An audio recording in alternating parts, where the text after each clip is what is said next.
Selamat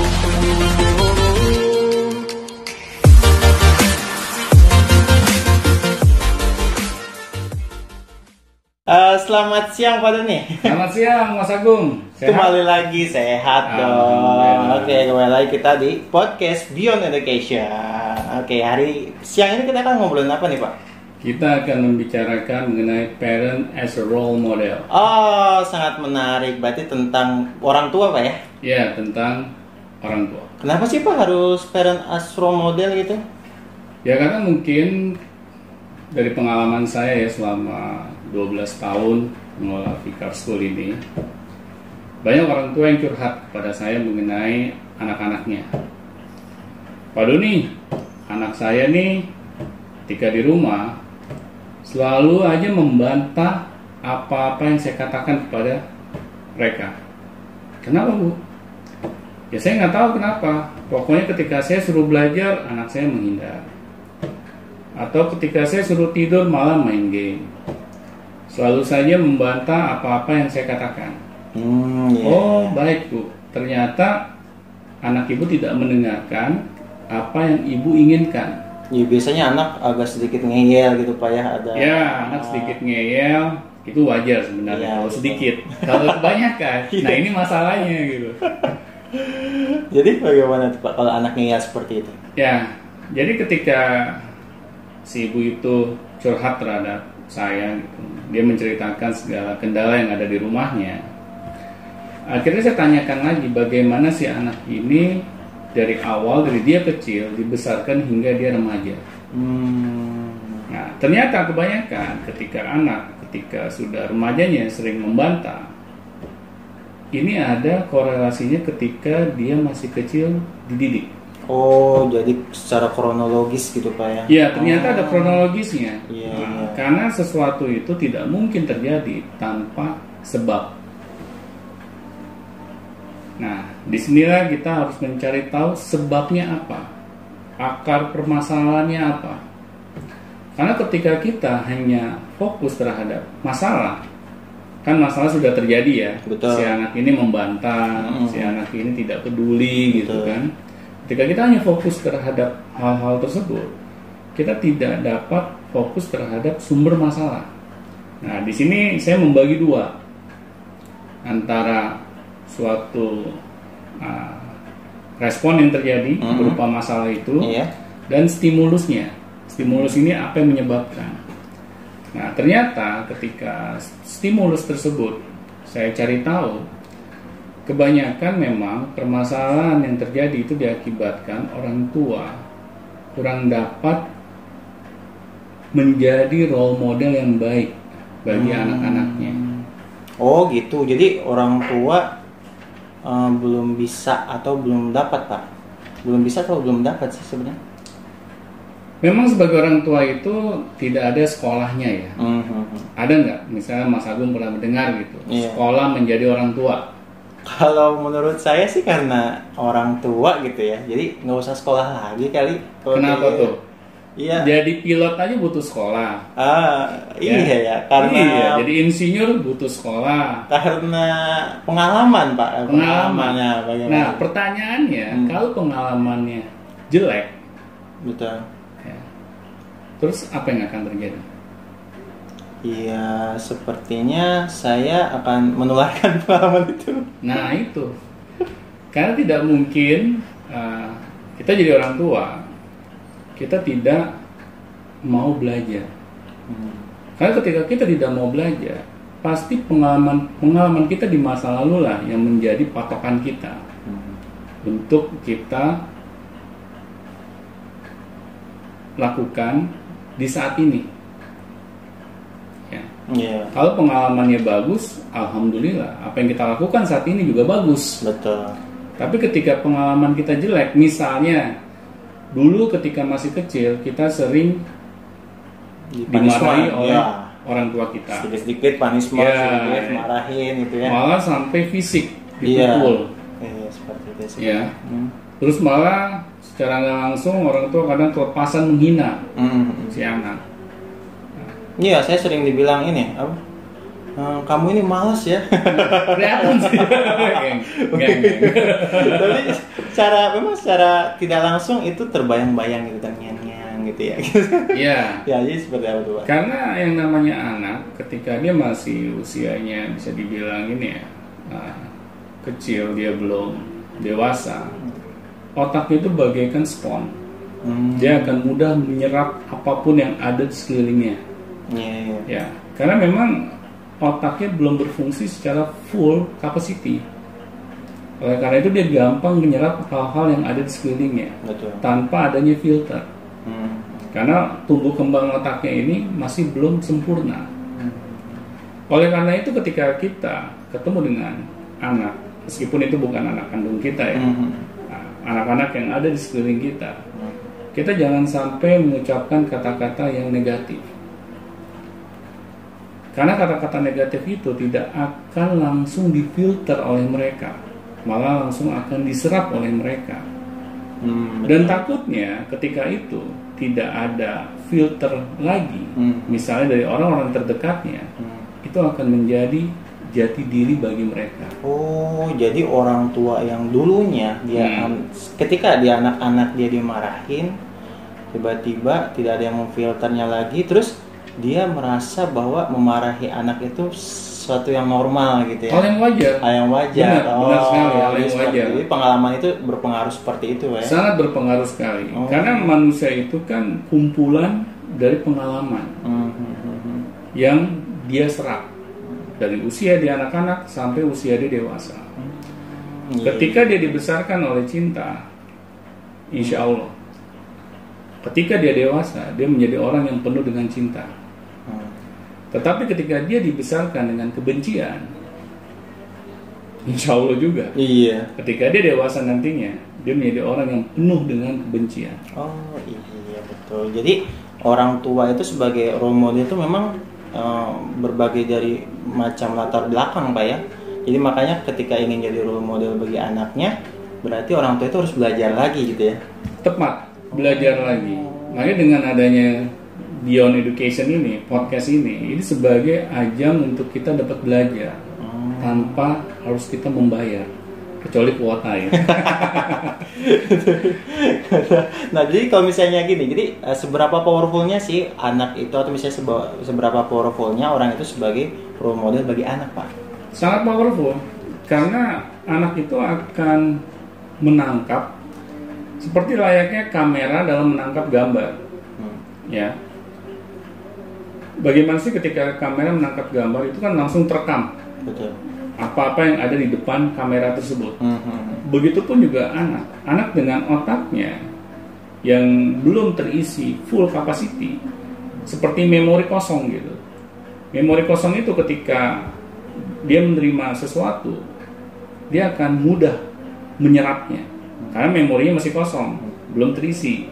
Tapi ketika terisi, terus ada hal yang perlu diambil, bisa itu bentuknya gambar maupun suara, itu tidak akan dapat diserap secara maksimal karena sudah ada data yang berada di memori tersebut. Nah, tapi ketika memori itu kosong, segala data akan masuk. Iya, anak kecil itu. Dan itu pastinya anak kecil. Karena anak kecil ini ketika dia dilahirkan di dunia ini, otaknya itu masih dalam taraf kosong. Ya seperti ada istilah di dalam agama, anak itu dilahirkan sesuai dengan fitrahnya. Dan orang tuanya lah yang membentuk dia menjadi Kristen, Majusi, Buddha dan lain-lain. Ya. Oleh karena itu kita harus sebagai orang tua menyadari hal tersebut. Apa yang akan kita berikan kepada anak kita? Apakah kita berikan kasih sayang atau kebencian? Oh, jadi gitu. Jadi sebenarnya mulai umur berapa sih, Pak, anak itu harus, orang tua itu harus menyadari dia tuh harus menjadi role modelnya anak gitu? Dari dia baru lahir. Dari baru lahir, Pak. Dari masih dia tuh baby, masih bayi. Masih bayi. Karena bayi itu jangan salah. Kayak misalnya ada anak yang baru lahir. Kenapa sih kita harus mengazankan? Iya, di dalam Muslim ya, Muslim. Seperti di Muslim ya. dia harus diazankan. Karena ketika dia lahir, dia harus mendengar hal-hal yang positif. Dia harus mengakui siapa Tuhannya. Ya, makanya kita azankan. Padahal dia masih bayi. Berarti kan itu si bayi itu sudah mampu menyerap apa-apa yang ada di sekelilingnya. Karena fungsi indera pertama kali ketika anak itu masih bayi yang sudah mulai berfungsi dengan baik itu adalah indera pendengaran, yaitu telinga. Kenapa diazankan? Karena telinga itu berfungsi pertama kalinya ketika anak itu baru dilahirkan.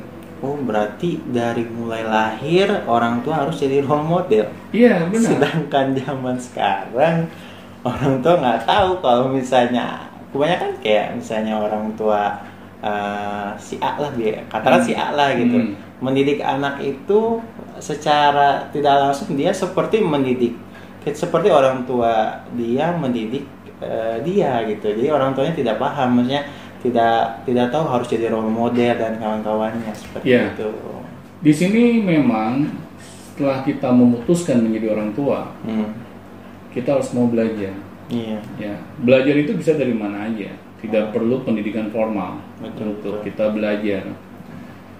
Misalnya kayak saya pribadi, ketika saya mengelola sekolah ini, banyak orang tua yang curhat mengenai anak-anaknya. Sedangkan waktu itu anak saya masih bisa dibilang usia 1 tahun ya, masih usia anak-anak, balita. Iya.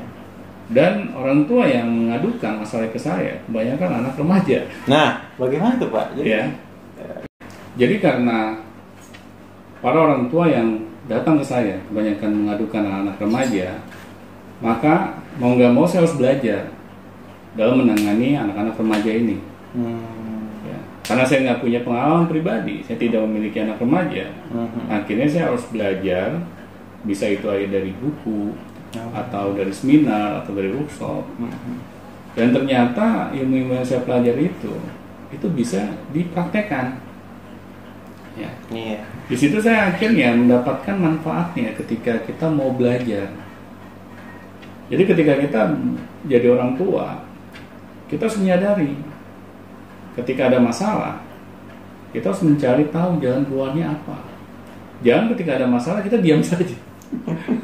Ya, udah pasrah, ini emang anak kutukan gitu. Nah, iya, kebanyakan orang tua yang memiliki anak remaja yang bermasalah, biasanya sih ya udahlah gitu, udah gede mau diapain lagi. Gimana itu mindset yang salah. Iya, karena kan ya udah gede mau diapain. Nah, terus misalnya anak udah kurang ajar nih, atau udah capek gitu nasihatin, nih kayaknya anak perlu ruqyah. Ya kan, ada jin nih jangan-jangan nih gitu kan. Nah, itu yang sebenarnya mindset yang harus kita perbaiki. Oh, jadi sebagai orang tua, sebagai role model harusnya kita berbuat apa, Pak? Ya, kita pertama ketika kita tahu ada masalah, ya, anak remaja, pasti ada hal yang salah kita lakukan. Kita harus coba telusuri dulu. Misalnya ketika kita melihat bahwa anak kita ini suka marah-marah. Nah, iya tuh. Ya, contohnya itu. Coba kita introspeksi diri kita dulu. Apakah kita juga suka marah-marah dengan anak? Ya. Ketika anak itu suka marah-marah dan kita juga suka marah-marah, ya berarti apple ketemu apple gitu. Iya kan? Yang ada perang dunia ketiga gitu. Nah, inilah yang sering terjadi gitu. Di sini pentingnya kita harus menyadari bahwa anak itu akan menangkap apa-apa yang ada di depan mereka, seperti layaknya kamera. Ya. Ketika kita ingin nih anak kita penuh dengan kasih sayang gitu, ketika dia menghadapi orang lain, ya kita harus penuh dengan kasih sayang juga ketika kita menghadapi anak kita. Oh iya, jadi kalau misalnya contoh nih Pak, ada seseorang orang tua misalnya menyuruh anak itu untuk bersih-bersih. Yeah. Nah, sebagai orang tua yang menganut atau yang mempelajari orang tua harus menjadi role model, kira-kira cara untuk memberikan instruksi kepada anaknya seperti apa, Pak? Ya, pertama kita harus mencontohkan juga bahwa kita cinta kebersihan. Oh, jadi kita langsung kasih tahu dulu kalau bersih-bersih seperti ini gitu. Iya. Oh. Misalnya contohnya ketika misalnya anak kita nih punya kamar sendiri lah. Terus kita ingin anak kita ini suka merapikan tempat tidurnya. Iya, betul. Ya. Dan ketika kita sebagai orang tua juga misalnya punya kamar yang kita pakai buat tidur, ya kita juga harus mau merapikan. Oh. Nah, jangan kita suruh mbaknya yang bersihin kamar kita, terus kita pengen anak kita beresin tempat tidurnya. Iya. Karena anak kita akan melihat bahwa kita ini nyuruh orang lain. Kok saya juga nggak boleh nyuruh gitu. Nah, di sini akan ada kontradiksi antara anak dan orang tua. Ya, jadi kita harus memperlakukan diri kita dengan ketika kita mau memperlakukan anak kita itu harus sama. Jadi ketika kita menyuruh anak untuk bersih-bersih, kita harus bersih-bersih duluan. Iya. Nah, ketika menyuruh anak untuk rajin belajar, kita juga harus menyontohkan rajin belajar duluan gitu. Iya. Oh, Tepat sekali. Iya, berarti role model ya. Iya. Iya. Sangat anak itu sangat sensitif dengan hal-hal tersebut. Dia akan melihat sekelilingnya. Ketika orang tua misalnya menginginkan anak itu ketika ketemu orang yang lebih tua dibandingkan anak kita, untuk dia misalnya mencium tangan, kita juga harus tunjukkan gitu. Ketika kita bertemu dengan orang yang lebih tua dibandingkan umur kita juga harus mau mencium tangan. Akhirnya anak juga akan melakukan hal yang sama. Ketika kita ingin anak kita menjadi seorang anak yang dermawan, suka membantu, suka menolong, kita juga harus mencontohkan. Ini ada salah satu kisah yang saya ingin sharing di sini. Ini mengenai anak saya sendiri ya. Pada suatu saat neneknya cerita ke saya, Doni, ini Fikar, tadi kan nenek ajak jalan nih ke apotek. Nah, pas di dekat apotek, kita ketemu sama pengemis di pinggir jalan. Fikar tarik-tarik tangannya Nek, kasih Nek. Kenapa kok? Soalnya ayah suka ngasih ke pengemis itu. Nenek juga kasih. Saya kaget kan? Saya nggak nyangka gitu. Fikar melakukan apa yang saya contohkan. Padahal usia dia waktu itu masih balita. Nah, memang ketika saya jalan sama dia, saya berdua gitu, ketika melewati apotek itu, terus kita bertemu dengan pengemis itu, saya suka ngasih pengemis itu, misalnya ya uang gitu kan, dan Fikar melihat. Merekam gitu. Ternyata Fikar itu meskipun usianya masih balita, kesannya nggak tahu apa-apa ya, tapi ternyata dia merekam. Dan dia mencontohkan ketika itu tidak ada saya. Kan hanya dia dengan neneknya ya kan. Betul. Nah, tanpa ada saya di situ. Ternyata dia merekam kejadian dulu dan dia ingin melakukan hal itu lagi. Nah, memang saya juga sering ngomong ke Fikar, banyak orang-orang nih yang tidak seberuntung kita. Ya, kita harus menjadi orang yang mau saling bantu, saling tolong menolong. Dan ternyata anak sekecil itu, anak balita, dia paham loh apa yang kita katakan gitu. Betul. Yang ini yang sayangnya banyak orang tua suka meremehkan. Anak kecil tahu apa sih? Ya, udah anak kecil cuci kaki, cuci tangan, bobo, tidur, udah itu aja. Ya, tanpa kita menyadari gitu, mereka tuh paham loh apa yang kita ucapkan, apa yang kita katakan. Nah, ini yang benar-benar kita harus hati-hati ketika kita mengucapkan kata-kata di depan anak kita, ketika kita berbuat sesuatu di depan anak kita. Ya, misalnya kita sering secara nggak langsung mengajari anak kita untuk berbohong misalnya. Misalnya ada telepon masuk, nah tolong angkat. Kalau dari si A bilang ayah nggak ada di rumah, misalnya, ya. Tapi kalau dari si B bilang ayah ada di rumah. Nah, anak ketika kita ajarkan seperti itu, lama-lama dia akan bertanya-tanya, kenapa sih kok ketika si A saya harus bilang ayah nggak ada, padahal ayah ada kan? Tapi kalau si B kok saya harus bilang apa adanya, ayah ada. Pasti anak ini bertanya-tanya. Dan akhirnya ketika dia tahu ternyata dia disuruh berbohong, nah disinilah masalah itu mulai akan terjadi. Ya.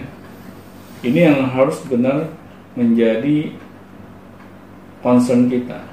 Oh, iya.